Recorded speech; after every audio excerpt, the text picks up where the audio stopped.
First question, tell me one thing you do to create your best year ever. To create my best year ever, I get very, very excited and have clarity on what I want out of this life, this year, to create more desire to make it happen. So I get super clear first on what I want in every area of my life, my faith, my family, my fitness, my business, my financial life. And so I get super excited with a ton of clarity on what that looks like. Write it down, create action steps, goals on each of those areas. And I just start reading it every morning and every night and visualizing this exciting new venture for this year. Oh, do we have so much goodness that we get to talk about, because I do the exact same thing. And welcome to Best Year Ever, a podcast designed to inspire growth and impact so you can create your best year ever. And I'm your host, Rob Cressy, and I am so excited for this conversation. And joining me today is Jaime Villalovos, author of a new book, Happy and Strong, Create Your Dream Life While Enjoying the Journey. She's also a wife and mother of 4. Jaime, super excited to have you on the show. I'm excited to be here. Thanks for having me on. So I might as well just keep this party going on what you said at the top, because I think it's so important to creating your best year ever. And you talked about clarity, and then you talked about how specific you're getting on this. And then you also talked about the consistency element of making sure that you read it every single day. So let's start with the clarity of the vision side of things. And I find that a lot of people, we have dreams and goals, but they may just live in our head. And once I understood that, when you can put something on paper and give it a heartbeat, it's living, it's breathing, and then you can start to see the spider webs and the structure of how you can make that come to life. Now we can make it emotional. Now we can add power to it. Talk a little bit more about your process for this. Yeah, so I think a lot of people just drift through life. They don't have that clarity. They might have goals or hopes or wishes or whatever, but like you said, it's just in their head. And so few will actually write it down, get clarity, get goals and action steps around their vision. And so this year looks a lot like last year. And last year looks a lot like the year before. And they're kind of just drifting, reacting to all the stuff that's going on in their life, all the stuff that's going on in the world, and subject to all of that. But so I think with clarity, that's one of my biggest strengths is I was taught to really be able to see, the end in mind. Like, what do you really, really want out of life? What's your ideal life? If money was no object, what would you be doing? What would you be investing your time in? What turns you on? What fires you up? And so the champions, the 1%ers, they really invest a lot of time into figuring out what makes them emotional, what makes them passionate, what drives them. And so I've invested a lot of time again in what that ideal life looks like. And so again, when you can get clarity, it fires you up. It re-energizes you and refocuses you every day. When you want to quit, when you don't feel like working, when you don't feel like doing it, you'll keep going. And so usually I'll just start. It's pretty simple. I'll draw a line down the page, then across the page, and I'll put those 4 F's that I mentioned: faith, family, fitness, finance, business, whatever. And then it could be for the year, or I could try to stretch my vision out longer, hopefully, of what I want in each of those areas. And it could be little stuff. It could be, as a mom, it could be in the family one could be potty training, a kid in the next couple months, or it could be, these big goals of contribution that I'm so passionate about. But I'll write them down, get them on paper. So first you build it in your mind, and I mean build it in your mind so that you have like clarity and imagination, and even using your senses to imagine the day. Let's say you're going to retire your dad, or the dream house that you want to buy, or being debt free, but imagining how that feels. So you build it in your mind, and then you go build it on paper, and then you go build your dream life. Yeah, and what I found is the most important for this is to put the vision out there, but not concern yourself as much with the how. Because a lot of people would be like, well, what if I can't figure it all out? But we both know, Jaime, that making a vision happen is more like a roller coaster than a linear line, that it's going to be up and down. And while we can create a roadmap and actions to make these things happen, a lot of people can allow I don't have all of the answers to stop them from putting out the monster vision. And there's a few things that you said that I want to sort of dive a little bit deeper on. So number one, like you, I have areas that I do. Mine are health, wealth, love, and happiness. So success leaves breadcrumbs. So ask yourself, if Jaime has 4 pillars for her life and Rob has 4 pillars for his life, hey, if I don't currently have a simple framework for me to sort of design my vision, ding, ding, ding, this is a little light bulb saying, maybe I want to consider this. Number 2, what I loved is I could hear the passion in your voice and I could feel it. And doing something like this is enjoyable because we're living in our dreams and we're living our imagination. And this podcast is best year ever. So if we're going to design our best year ever and there are no rules and it's unlimited possibilities, oh man, I want to get so excited about this because it's fun. Because the next thing that you said is you invest significant time on this. And I find a lot of people who have a hard time creating their vision and then making it happen. They think of this as almost like something on our to-do list, not on our get-to-do list. So there's a different weight or an energy. But I look forward to this, of living in my dreams, in making these things happen. And I invest the time every single morning. So for me, the vision casting I do as part of my morning routine. I also do it throughout the day, whether I'm in the shower or there's triggers I've created in my life that anchor me in my vision. Because the last part of this, Jaime, is the consistency of it. So we've put it out there. We've defined it, we're enjoying it, we're investing the time, and now we're creating a simple structure so that we do this every single day because, and there's a great book about this, The Power of Consistency by Weldon Long, the more consistent we are, the greater the chances of this happening. Yeah, you said so many good things there, but I think that the consistency is such a big one, but going back to the creation of it, that can be hard for some people too. And I remember, kind of just putting my goals in each of these areas. And when you're done and you have this, plan or vision or goals written down, ask yourself, does this turn you on? Does this light your fire? Because if it's not compelling enough for you won't stay consistent, first of all, but it's not going to move you every day when you read it. And so I would write my plan, and then I have a good friend, Ed Mylett. When I was finished writing my plan, I'd say, is this what Ed would have in his plan when he was, at my level in business? And, is this going to inspire the people around me, my family, my business colleagues?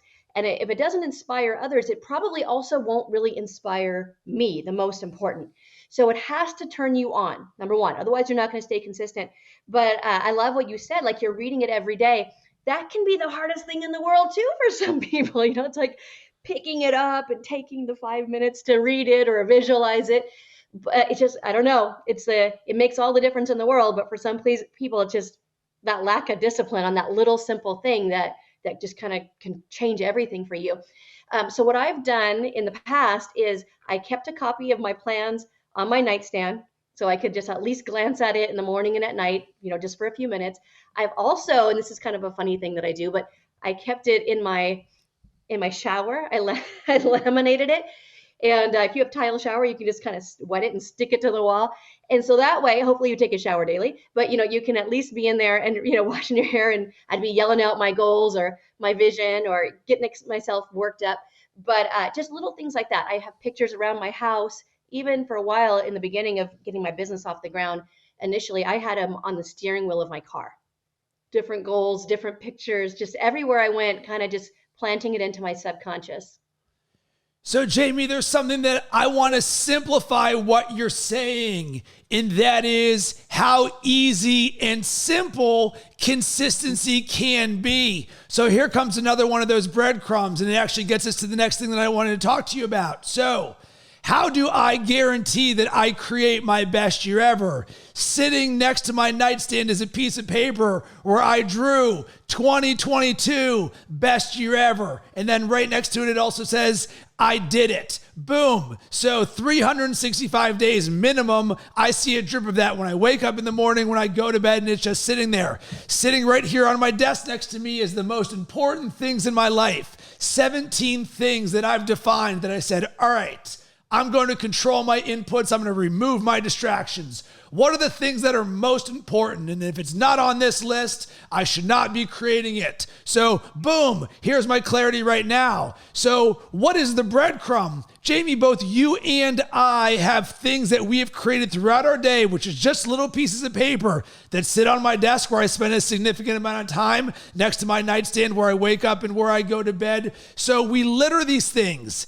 Is it hard? No, it actually took me maybe 1 minute to write 2022 best year ever, maybe a little bit longer for me to create the most important things in my life. But then when that is done, this becomes the anchor for consistency. So now we're giving ourselves a drip of awareness. So you say, number one, I have the intention to create my best year ever. Number two, I want to be more intentional about where I see it in my life. Boom, power of consistency. Because Jaime, I looked on your Instagram, and at the start of 2022, you had a picture that said, no more what ifs. This girl is going for it. 2022. And it just warmed my heart because you were another version of me by you were declaring this is what it is. So your picture was the same as my picture that I created. So talk to me a little bit more about this, because these are so simple, yet so impactful to the micro drip of vision and action and consistency. It is so simple. When you start doing this, when you start really like using your imagination and reading it morning, reading it at every night, and throughout the day, even like you said, just little things that will get you excited about it. Now, the more likely it is to happen if you emotionalize it. So I've had business plans every single year. I update it all the time, not just in January 1st, but and a lot of them have actually been titled the best year ever. But sometimes I'll title it something else. But when I'm reading these things, I try to add as much emotion to it as possible. Most people will have goals written down. Well, those who do have it written down will read these things, and they'll just kind of read it even in their head or out loud, or they'll think about it. But then something will happen later, let's say later in that day or that month, and they won't do so well in a business appointment, or they have a failure in something that they did, and then they'll say, man, I suck at this or whatever. So they're actually affirming that because it has more emotion than the dream that they were reading. So it's really, really important that whatever they're telling themselves to their subconscious, that the good stuff is with more emotion. And I just remember, being one of the lowest points in my career, wanting to quit even. And I went to bed. I had told my husband, I'm quitting. I'm done with this. I'm over it. And he's like the total optimist. He said, you're not going to quit. Give me a break. And he said, watch me. You try to do it all by yourself. And I got a little mean, but I went to bed that night frustrated. I mean, Rob, I was in tears and just really considering giving up. But then I heard in my mind, my goals that I was reading every morning and every night started to play in my head. And I thought, you're not going to give up on your sisters. You're not going to give up on this person and this dream and this goal. And it bothered me. I couldn't sleep. Finally, I got up in the middle of the night in the dark, went and got my goals. and I went to the bathroom and I kind of opened it and straightened it out. And I just started reading it again and again until I felt it, until I started to believe it again. And I'll tell you, again, if you can emotionalize these things, my business plan now is not really a life plan or a business plan. I call it my emotional game plan. And the champions, there's a whole book in Think and Grow Rich that talks a lot about this stuff, but there's a whole chapter on using your emotions and how important that is, because that will attract it into your life faster. So don't worry about the plan. If it's never a perfect plan, right? If it's not working right now, it doesn't mean that you're bad. It just means you need to revise your plan and get excited again. And when you hit your goals, or when you're not excited anymore about the plan you're reading, That just means it's time to redo a new one. Jamie, I feel like I could probably talk to you for days on these things because the depth of the things that you're talking about are fundamental to how I create myself and how I coach others, because there is so much power in the spoken word or the written word, because we can all control the story that we tell ourselves. And so often we allow the self-limiting beliefs, the fears, the judgments. Those are the ones that are the noisiest, where we look at, there's a book, The Gap and the Gain by Dan Sullivan, where the majority of the world lives in the gap between where I am now and what my ideal is. Whereas the people who are the best look at where they started to where they are right now. And when we can control and design the story that we tell ourselves every single day, speak it out loud, feel the emotion, create the power, know it to be true. This then creates our actions, which then creates our results. So by design, the way that you create your best self and your vision is by controlling the story that you tell yourself, because we know the world in which we live in is designed to distract you and have a negative agenda and put you on somebody else's plane. So the world is saying, I don't want you to create your vision. I want you to pay attention to me. So it is that much more important for us to be vigilant in design, our process for controlling our story, which becomes our self-talk, because we know inevitably that tough times are going to come. A great book about this, The Obstacle is the Way by Ryan Holiday. It's one of my favorite books. And I'm someone who became a master at adversity and obstacles by design, because I knew they were going to come up. And it all starts with making sure that you control the story that you tell yourself. And when you do that, you've got the tool belt. So when challenges happen inevitably in life, you say, I recognize this, but number two, I know the story that is true in my life, not this one that is limiting me. Yes, I 100% agree with everything that you just said. So we're going to have distractions. It's life, right? We need to really protect our mindset. If we're going to win in business, in, our financial life, in our marriage, whatever, we have to fight the war on mediocrity pretty much every day. Almost everything around us, media messages nonstop now, is designed for mediocrity. And so we have to kind of really control if there's something in our social media, or the news especially is always so negative. If there's something that's making us feel bad, negative, angry, just get rid of it. Just block all of that crap out of your mind. If you're going to win, you have to, like Rob said, program your mind for success. You have to plant the good stuff in. That's why you're reading these things every day, to stay focused and stay consistent. But there's a dump site. It's actually a beautiful city now here in LA. It's one of the most expensive places to live, but it used to be a dump site where they would dump trash years ago. And now it's this gorgeous place that everyone wants to live in. And so what's the first thing you do if you're going to change this dump into this beautiful luxury, city? You got to stop the trucks. You got to stop the trash, right? And then you can clean it up, and then you can, make it beautiful and make it attract all these wonderful things in your life. So here's the thing, you got to stop the dump trucks. You have to stop the negative associations, the media, all of these things. Cut that crap out so that you can develop a mindset that can attract wealth, that can attract more happiness and more success in your life. So I think that, thinking bigger is one of the biggest portions, and just knowing that it's going to figure out a way. You're going to figure out the plan. The right people, the right circumstances, the right mentors will come to your aid once you have a made up mind. There's nothing more powerful than a made up mind. Now you talked about adversity too. So yes, let's say we cut out all the crap and the negative associations. Well, you know what? There's still trials. There's still going to be things that come up in your life, like someone in your family becomes ill. A business partner or a loved one betrays you. Things are going to happen. COVID, whatever, pandemics, things that are outside of your control are going to happen. That's part of life. We're supposed to be here to experience adversity and trials so that we can personally grow. Personal growth is not just reading books and listening to great podcasts. Personal development comes through adversity a lot of the times. And so I look at adversity as a gift. And I know in the middle of it, if you're going through the crap, it's hard to say, "Oh, thank you for this great gift for personal growth." No one does that. They're saying, "Why me? Why is this happening to me?" But every adversity, every single adversity has within it a seed of greater benefit if we look for it. And so, it's kind of like going back to the clarity thing I said. This journey that we're on for fulfillment and happiness and wellness and success, money, whatever. It's like it's not a sprint. It's definitely a marathon. It's a long race here.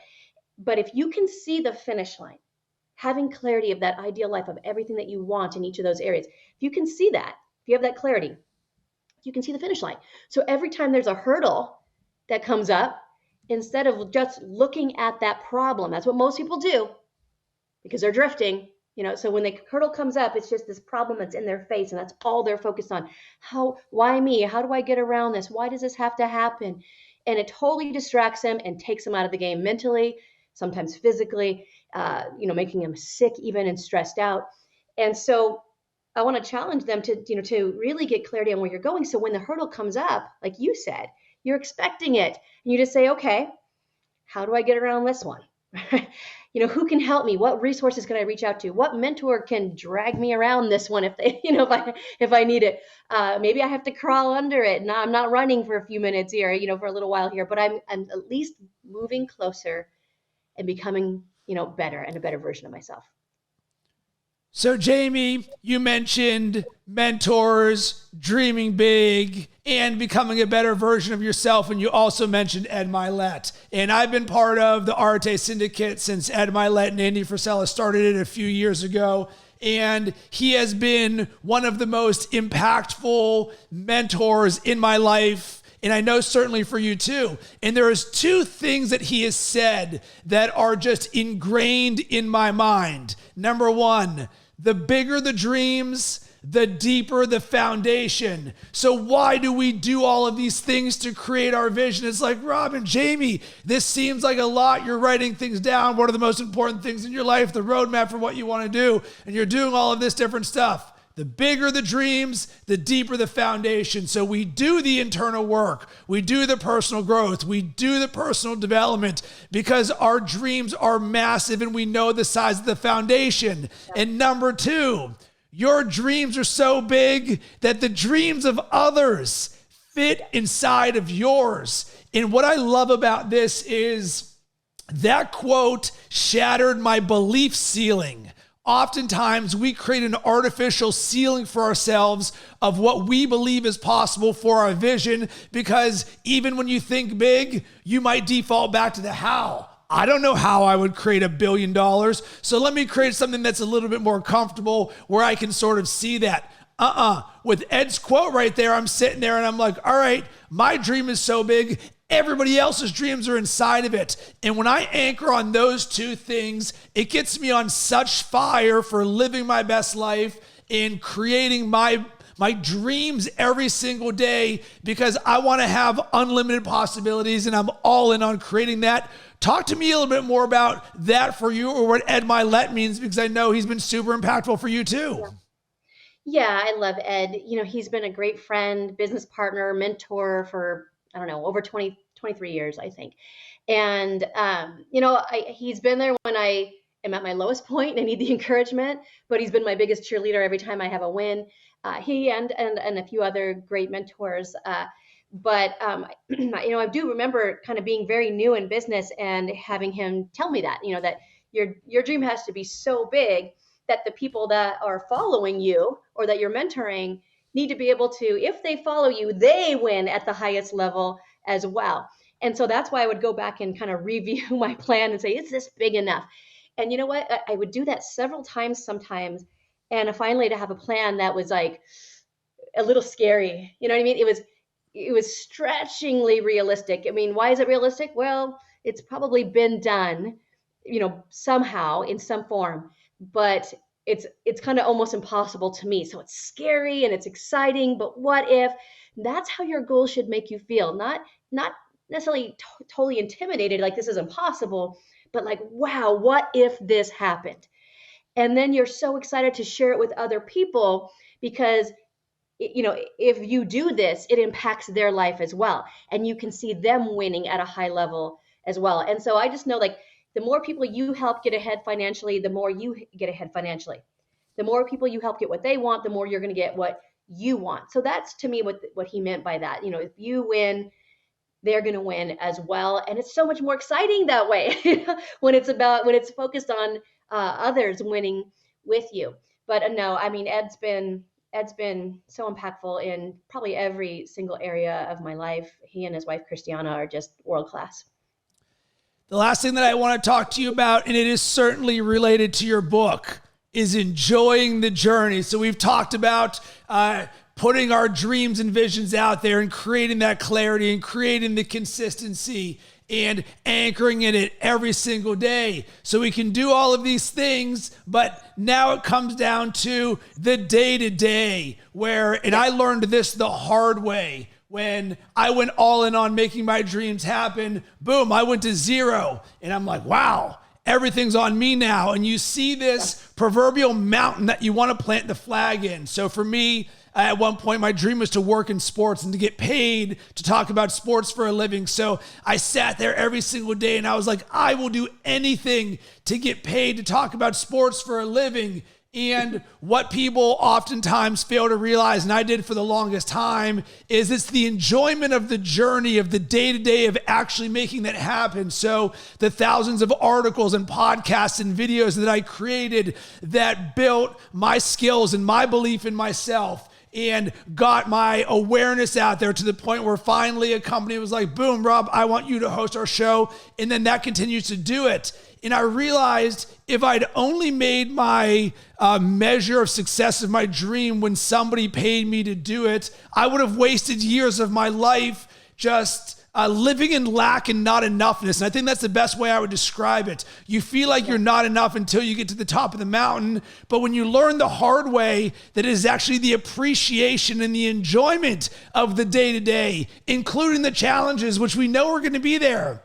Because what I would always say to myself, I'd be like, Rob, this is what you signed up for. You're the one who decided to take the road less traveled to create your best life ever. You can't be complaining that it hasn't happened yet. Let's exercise some patience and let's enjoy the journey. And once that mindset shift happened, it's like my world went from black and white to color. And it's actually probably one of the foundations for this podcast, because the way I create my best year ever is by creating my best moment ever, because I love my life and I love the journey of everything that I'm creating. Yeah. Okay. So, I just believe there's two of you, right? There's the guy or gal that is, and there's the one that is meant to be or can be. And that's that best version of you that we're chasing. But to get there, like you said, it's not a straight line, but it's more like, a lot of ups and downs and a lot of trials and sometimes some heartaches and so much personal growth. Rob, I grew up very poor in poverty in northeastern Montana, a town of 325 people where no one had hope. No one had opportunity. There was not even any jobs for people. I grew up on food stamps, welfare, in a trailer. And why now am I multiple seven-figure earner, top 1% of 1% of income earners, as a female especially? It's not that I have any additional talent or skills or any of these things. I worked hard. I try to do the right things. I think if you're a good person, you work hard, you beat most people out there. But then, what you're talking about is something different. And that's, that kind of dogfight of the top 2%, or let's even call it the top 20%. Of who wins and enjoys their life. So I've seen plenty, and I'm sure you have too, of very successful people financially. They're making millions, but what does it mean to make millions if in the end you're divorced, your kids don't want to talk to you, or you're unhealthy, you've sacrificed your health, and now you're spending all your money buying that back? And so, I've seen it. I've seen people that were doing so good, and then 2008 financial crisis hit, or COVID hit, and their businesses were wiped out completely because it wasn't built on that solid foundation that you talked about. So, I wasn't planning on writing a book, but Happy and Strong, the book was born out of COVID, because I saw massive unhappiness in so many of my peers, in entrepreneurs. business people, working parents. Just, I saw it over and over again. We're now more unhappy as a nation than we've been in over 50 years. There's record divorce, record suicide, um, use of antidepressants, alcoholism, domestic violence. All those bads are on a rise. And so a few years back, about 2 years before COVID, I was with Ed at his house in Laguna, and he said, Jamie, I coach a lot of people, but you're the only female that I know that is like you. And he was saying, with the income, but also the lifestyle and the traveling the world and doing all this philanthropy all over the world, and also has 4 little kids and teenagers and all these things. He's like, I want you to start sharing this. So he's the one who kind of like challenged me to do it. I'm glad I did, because when I started to teach it in workshops and things, I was the most passionate about teaching that. I mean, I teach entrepreneurialism and leadership and some of the stuff you're talking about, but I think I was most passionate about helping people like, yeah, I'm making money, but now my wife and I are fighting. Or I'm making money, but my kids, I don't get to spend time with them. Or, I can't find joy in the grind. I'm bored with the grind, or it's just, is the price I'm paying too much, or these things. And so I found like helping them to have success, to reach their, chase and reach their biggest dreams, but also feel fulfilled and happy and have this strong foundation that you're talking about.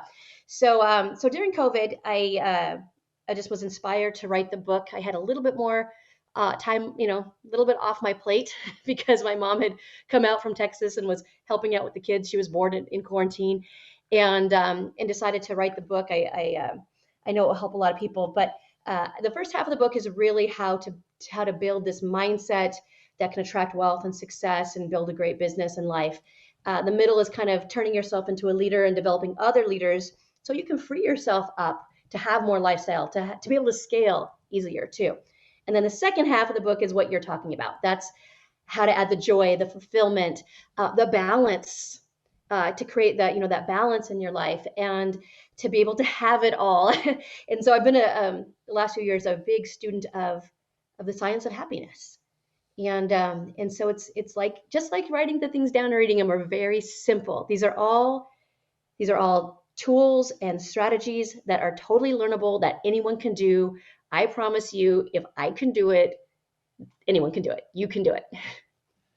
And if Jamie can do it, and I can do it, you can do it. And Jamie, we're going to end with this. As we speak, I look over right in front of me, and there's a picture hanging up that says, happiness is not a destination, it is a way of life. And I think back to what actually created that for me. Once again, I always go back to one of the seminal moments in my life when I left my corporate job to go all into my dreams and make $0 overnight to be an entrepreneur full time. And I sat there and I was like, all right, what is going to help me accomplish my goals faster? Positivity or negativity? And the answer is positivity. Negativity is going to take me further away from where I want to go and slow me down. Therefore, negativity has no place in my life. This is a 1 or a 0. And by answering that single question, I cultivated a non-negotiable that happiness is my way of being. And like you, I'm a master at happiness. I'm a student at happiness. Because guess what? Happiness is a choice. We can all choose to create the lens, the systems, the processes, the visions, the ways of being to create that for ourselves. And Jamie, I've got to show you some love. I can hear the passion in your voice. I can see how you live this. I love how you're helping people on an everyday basis, but also with this book. Where can everybody connect with you as well as get a copy of the book? Yeah, I would say a good place is Instagram. My handle's at jamie.villalovos. Or my website, happyandstrong.com. And if they connect with me, I can email questions if they have any questions on anything there. The book they can buy anywhere, pretty much Amazon, Barnes & Noble, pretty much anywhere you buy books. It's on pre-sale right now, and it launches May 17th. So we're really excited about it. Thanks, Rob. And I want to hear from you. There was so much goodness in this episode, but I think the thing that I like the most is vision. I would love to hear What is your vision? I want you to send it to me and send it to Jamie. You can hit me up on all social media platforms at Rob Cressy. You can also go to robcressy.com. If this conversation resonated with you and you say, you know what, I'm someone who wants to invest in my personal growth and become the best version of myself, I would love to invite you to jump on a call with me to where we can talk about it and I can be a champion for you. So go to robcressy.com.